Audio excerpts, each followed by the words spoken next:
माननीय न्यायालयाचा मान राखला पाहिजे आणि महाराष्ट्राच्या जनतेला कुठल्याही प्रकारचा त्रास होण्याची काळजी आमची सर्वांची जबाबदारी आहे। माननीय न्यायालयाने दिलेल्या निर्णयाचं मी स्वागत करतो।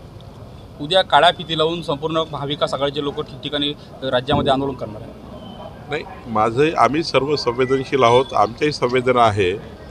बदलापूरच्या घटनेचं कोणीही समर्थन करू शकत नाही। त्याकरता सरकारने केलेल्या संपूर्ण कारवाया आणि पुढेही करणाऱ्या कारवाया या तातडीने केल्या आहेत।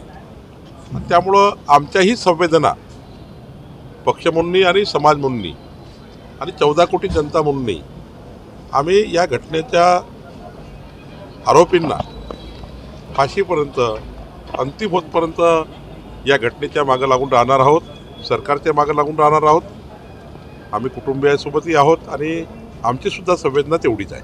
समर्जित काडगे आता तुतारी सोबत जाणार आहे 3 सप्टेंबरला। सकाळी पण होते। राज्यपाल नियुक्त 12 ज्या जागा आहेत त्या संदर्भात कोर्टानं महायुतीला दणका दिलेला आहे।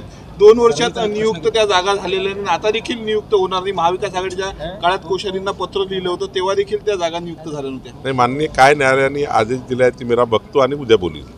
राज ठाकरे म्हणतात की राज्याची सत्ता माझ्या काय म्हणाल? सर्वांना सत्ता बघायची आहे, त्यामुळे 14 कोटी जनता निर्णय घेईल कुणाला सत्ता द्यायची। उद्या तुम्ही पण अमरावतीच्या दौऱ्यात आणि राज ठाकरे देखील आहेत। नाही, चांगला आहे। त्यांनी आपल्या पक्षाचं काम केलं पाहिजे, आम्ही आपल्या पक्षाचं काम करू।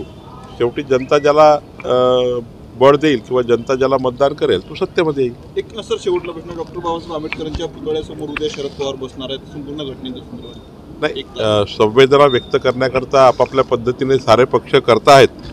आमच्याही पक्षाच्या संवेदना आहेत, आमच्याही संवेदना आहेत, त्यामुळं संवेदना व्यक्त करणे याच्यात काही चूक नाही आहे। या संदर्भात तुम्हाला काय वाटते कमेंट करा, लाईक करा आणि शेअर करा। चॅनलला सबस्क्राईब करायला विसरू नका।